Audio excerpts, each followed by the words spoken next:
Hallelujah. ദൈവത്തിൻ്റെ പരിശുദ്ധ നാമം വാഴ്ത്തപ്പെടട്ടെ. ക്രിസ്തുവിൽ ഏവർക്കും സ്നേഹ വന്ദനം. നാം തുടർമാനമായിട്ട് ദൈവരാജ്യത്തെക്കുറിച്ചും സാത്താൻ്റെ രാജ്യത്തെക്കുറിച്ചും ചിന്തിച്ചു വരുന്നല്ലോ. വീണ്ടും നാം ചിന്തിക്കുമ്പോൾ നമുക്ക് മനസ്സിലാക്കുവാനായിട്ട് കഴിയുന്നത് കർത്താവിൻ്റെ രാജ്യത്തിൽ പല അത്ഭുതങ്ങളും അടയാളങ്ങളും വീര്യപ്രവൃത്തികളും നടക്കുമ്പോൾ പൈശാചികൻ അവന്റെ രാജ്യത്തിലും അതേപോലെ ചില ഡ്യൂപ്ലിക്കേറ്റ് ആയിട്ട് പൈശാചിക അടയാളങ്ങൾ നടത്തുന്നതാണ് നമുക്ക് കാണുവാനായിട്ട് സാധിക്കുന്നത്. വിശുദ്ധ മത്തായി എഴുതിയ സുവിശേഷം അതിന്റെ 4-ാം അധ്യായത്തിന്റെ 23-24 വാക്യങ്ങളിൽ, പിന്നെ യേശു ഗലീലയിലൊക്കെയും ചുറ്റി സഞ്ചരിച്ചുകൊണ്ട് അവരുടെ പള്ളികളിൽ ഉപദേശിക്കുകയും രാജ്യത്തിന്റെ സുവിശേഷം പ്രസംഗിക്കുകയും ജനത്തിലുള്ള സകല ദീനത്തെയും വ്യാധിയെയും സൗഖ്യമാക്കുകയും ചെയ്തു.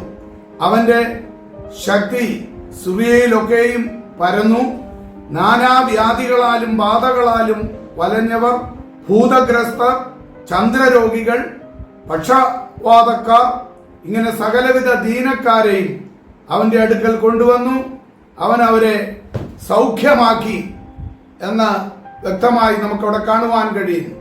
യേശു കർത്താവ് മാത്രമല്ല, അപ്പോസ്തലന്മാരും അനേക രോഗികളെ സൗഖ്യമാക്കിയത് നമുക്ക് പുതിയ നിയമത്തിൽ കാണുവാൻ കഴിയും. ഇന്നും ദൈവം തന്റെ ദാസന്മാരിലൂടെ അനേക രോഗികളെയും ഭൂതഗ്രസ്തരെയും വിടുവിച്ചുകൊണ്ടിരിക്കുന്നതാണ് നമുക്ക് മനസ്സിലാക്കുവാനായിട്ട് കഴിയുന്നത്. അപ്പോൾ തന്നെ നാം ചിന്തിക്കുമ്പോൾ എതിർ ക്രിസ്തു അല്ലെങ്കിൽ സാത്താൻ അവന്റെ ശക്തിയോടുകൂടിയും അവനും ചെയ്യുന്നതായ പലവിധമാകുന്ന അടയാളങ്ങളും മറ്റുമുണ്ട്. അത് 1 തെസ്സലോനിക്ക ലേഖനം 2:9 അധർമ്മമൂർത്തിയുടെ പ്രത്യക്ഷത നശിച്ചു പോകുന്നവർക്ക് സാത്താന്റെ വ്യാപാര ശക്തിക്ക് ഒത്തവണ്ണം വ്യാജമായ സകല ശക്തിയോടും അടയാളങ്ങളോടും അത്ഭുതങ്ങളോടും അനീതിയുടെ സകല വഞ്ചനയോടും കൂടെ ആയിരിക്കും. ഇവിടെ പറയുകയാണ്, അത് വ്യാജമായ സകല ശക്തിയോടും അടയാളങ്ങളോടും അത്ഭുതങ്ങളോടും അനീതിയുടെ സകല വഞ്ചനയോടും കൂടെ ആയിരിക്കും. നല്ല നോട്ടുള്ളത് കൊണ്ടാണല്ലോ എപ്പോഴും കള്ള നോട്ടിന് പ്രചാരം കൂടിക്കൂടി വരുന്നത്. അതേപോലെ അവന് വ്യാജമായ ശക്തിയോടും അടയാളങ്ങളോടും കൂടെ പല അത്ഭുതങ്ങൾ ചെയ്യുമെന്ന് ദൈവത്തിന്റെ വചനം തന്നെ വ്യക്തമായി പറയുന്നതാണ് നമുക്ക് കാണുവാനായിട്ട് കഴിയുന്നത്. മർക്കോസിന്റെ സുവിശേഷത്തിലേക്ക് നമ്മൾ പോകുമ്പോൾ അതിന്റെ 5-ാം അധ്യായത്തിൽ യേശു കർത്താവ് ഒരു ഭൂതഗ്രസ്തനെ സൗഖ്യമാക്കുന്നുണ്ട്. അവനെ ചങ്ങലകളാലും മറ്റും ബന്ധിച്ച് അവന്റെ പാർപ്പ് കല്ലറകളിലാണ്. ആർക്കും അവനെ ഒതുക്കുവാനായിട്ട് കഴിയുന്നില്ല. അവൻ കല്ലുകൊണ്ട് ഇടിച്ചും ചതച്ചും ഉരുമിയൊക്കെ ചങ്ങലകൾ പൊട്ടിച്ചും അവിടെ കഴിഞ്ഞുകൂടുന്ന ഒരു പൈശാചിക ബന്ധനത്തിലായിരിക്കുന്ന ഒരുവനെ നമുക്കവിടെ കാണുവാൻ കഴിയുന്നുണ്ട്. യേശു അവിടേക്ക് കടന്നു ചെല്ലുമ്പോൾ അവൻ വളരെ ഈ ഭൂതഗ്രസ്തൻ നിലവിളിക്കുകയാണ്, യേശുവേ, മഹോന്നതനായ ദൈവത്തിന്റെ പുത്ര, എന്നെ നശിപ്പിക്കരുതേ എന്ന് പറഞ്ഞുകൊണ്ട് അവനവിടെ നിലവിളിക്കുകയും, എന്നാൽ യേശു കർത്താവ് അവന്റെ പേരെന്തെന്ന് ചോദിക്കുമ്പോൾ അവൻ ലെഗ്യോൻ എന്ന് പറയുന്നു. ലെഗ്യോൻ എന്ന് പറയുന്ന ഒരു ലാറ്റിൻ പദമാണ്. അതൊരു സംഖ്യയാണ്, ഒരു മിലിറ്ററി പദമാണ്. ഏതാണ്ട് 6000 എന്നാണ് അതിന്റെ അർത്ഥം. അപ്പോൾ ചുരുക്കി പറഞ്ഞാൽ അവർ പലരാണ് എന്ന അർത്ഥത്തിലാണ് അവനത് പറയുവാനായിട്ട് ഇടയായി തീർന്നത്. എന്നാൽ യേശു കർത്താവ് ആ ലെഗ്യോൻ ബാധിച്ച ആ ഭൂതഗ്രസ്തനെ ശാസിക്കുകയും അത് അവനെ വിട്ട് പോകുകയും, അതുപോലെ തന്നെ ലൂക്കോസിന്റെ സുവിശേഷം 8:31 അനുസരിച്ച് അവനവിടെ നിലവിളിക്കുന്നുണ്ട്, പാതാളത്തിലേക്ക് അയക്കരുത് എന്ന് പറഞ്ഞുകൊണ്ടാണ് നിലവിളിക്കുന്നത്. കാരണം പാതാളത്തിൽ അവൻ പോയാൽ വീണ്ടും അവിടെ ബന്ധിക്കപ്പെട്ട് കഴിയുകയാണ്. വെളിപ്പാട് പുസ്തകം 9-ാം അധ്യായത്തിൽ നമ്മൾ പഠിക്കുമ്പോൾ അങ്ങനെയുള്ള ഭൂതങ്ങളെ അവിടെ ബന്ധിച്ചിട്ടിരിക്കുകയാണ്. അപ്പോൾ തന്നെ ഈ ലോകത്തിൽ ഇപ്പോൾ ഊടാടി നടക്കുന്ന ചില ഭൂതശക്തികളും ഉണ്ട് എന്നുള്ളതാണ്. അപ്പോൾ അവനറിയാം അവനെ ബന്ധിക്കുവാൻ ഒരു സമയമുണ്ടെന്ന്. അത് വെളിപ്പാട് പുസ്തകം 20-ാം അധ്യായത്തിൽ അവസാനത്തിൽ സാത്താനെ ബന്ധിച്ച് നിത്യനരകത്തിലേക്ക് തള്ളും. അതേവരെ അവന് കുറച്ചായി ഭൂമിയിലൊക്കെ സമയമുണ്ടെന്ന് അവനും അറിയാം. അതുകൊണ്ടാണ് പാതാളത്തിലേക്ക് അയക്കരുതേ എന്നവൻ നിലവിളിക്കുന്നത്. പിന്നീട് അവനെ അടുത്ത് അവിടെ മേഞ്ഞിരുന്ന ഒരു പന്നിക്കൂട്ടത്തിലേക്ക് പോകുവാനായിട്ട് അവൻ അനുവാദം ചോദിക്കുകയും അങ്ങനെ ആ പന്നിക്കൂട്ടത്തിലേക്ക് ഈ ഭൂതഗ്രസ്തനിൽ ഉണ്ടായിരുന്ന ഈ ഭൂതാത്മാക്കൾ ചെന്ന് കയറി ഏതാണ്ട് 2000-ലധികം പന്നികൾ അവിടെ മുങ്ങിച്ചാകുവാനായിട്ട് ഇടയായി തീർന്നു എന്ന് നമുക്ക് അവിടെ കാണുവാനായിട്ട് സാധിക്കുന്നുണ്ട്. അപ്പോൾ ഇവിടെയൊക്കെ ഭൂതങ്ങൾക്ക് ഇപ്പോൾ വസിക്കണമെങ്കിൽ അവർക്കൊരു ശരീരം ആവശ്യമുണ്ട്. അതുകൊണ്ടാണ് അവൻ പറഞ്ഞത് പാതാളത്തിലേക്ക് അയക്കരുതേ എന്ന്.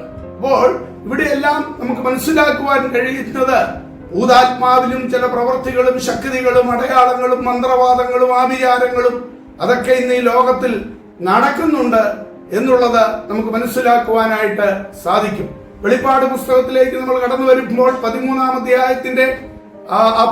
അധ്യായത്തിൽ എതിർ ക്രിസ്തുവിനെ കുറിച്ചാണ് കാണുവാൻ കഴിയുന്നത്. അവിടെ എന്റെ 13-14 വാക്യങ്ങളിൽ അത് മനുഷ്യർ കാണുക ആകാശത്ത് നിന്ന് ഭൂമിയിലേക്ക് തീയിറക്കുമാർ വലിയ അടയാളങ്ങൾ പ്രവർത്തിക്കുകയും മൃഗത്തിന്റെ മുമ്പിൽ പ്രവർത്തിക്കുവാൻ തനിക്ക് ബലം കിട്ടിയ ആ അടയാളങ്ങളെ കൊണ്ട് ഭൂവാസികളെ തെറ്റിക്കുകയും വാളാൽ മുറിവേറ്റിട്ട് ജീവിച്ച മൃഗത്തിന് പ്രതിമ ഉണ്ടാക്കുവാൻ ഭൂവാസികളോട് പറയുകയും ചെയ്യുന്നു തുടങ്ങിയ കാര്യങ്ങൾ അവിടെ എതിർ ക്രിസ്തുവിനോടുള്ള ബന്ധത്തിൽ പറഞ്ഞിരിക്കുന്ന അധ്യായമാണ് ഈ 13-ാം അധ്യായം.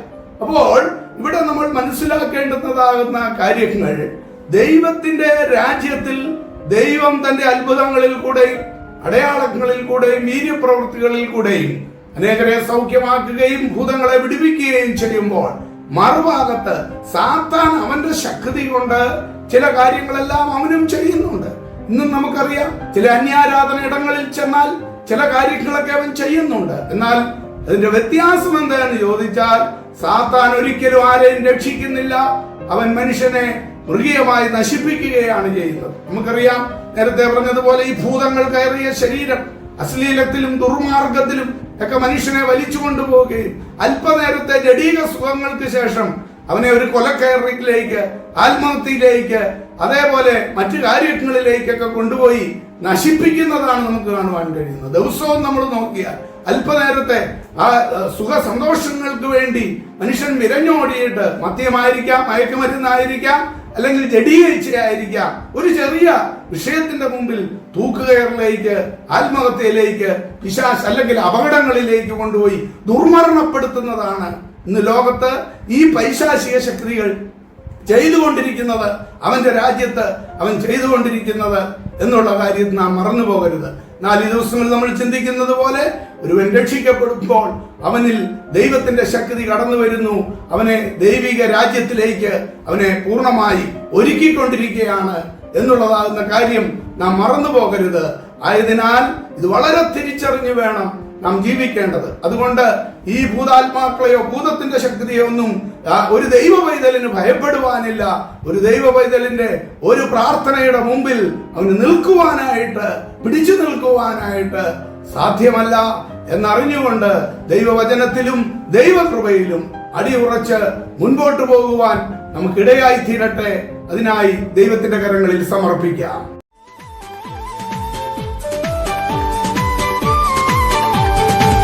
അത്ഭുതമേശുവിൻ നാമം ഈ ഭൂവിലെങ്ങും ഉയർത്തിടാം.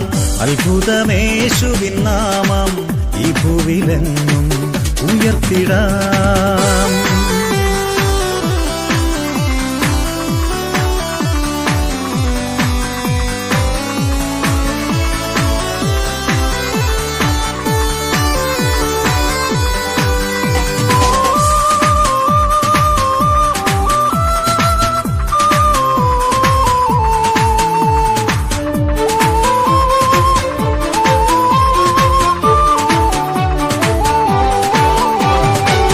എല്ലാരും ഏകമായി കൂടി സന്തോഷമായി ആരാധിക്കാം. എല്ലാരും ഏകമായി കൂടി സന്തോഷമായി ആരാധിക്കാം. നല്ലവനാം കർത്തനവൻ വല്ലഭനായി വെളിപ്പെടുമേ. നല്ലവനാം കർത്തനവൻ വല്ലഭനായി വെളിപ്പെടുമേ. അത്ഭുതമേശുവിൻ നാമം ഈ ഭൂവിലെങ്ങും ഉയർത്തിടാം. അത്ഭുതമേശുവിൻ നാമം ഈ ഭൂവിലെങ്ങും ഉയർത്തിടാം.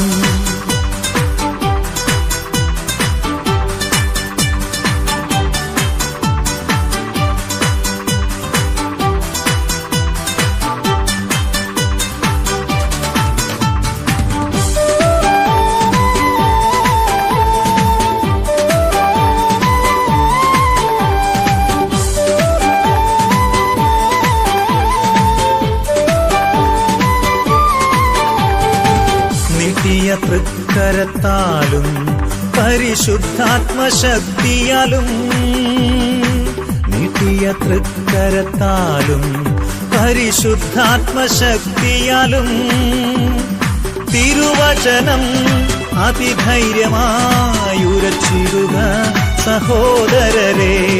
തിരുവചനം അതിധൈര്യമായുരച്ചിടുക സഹോദരരെ.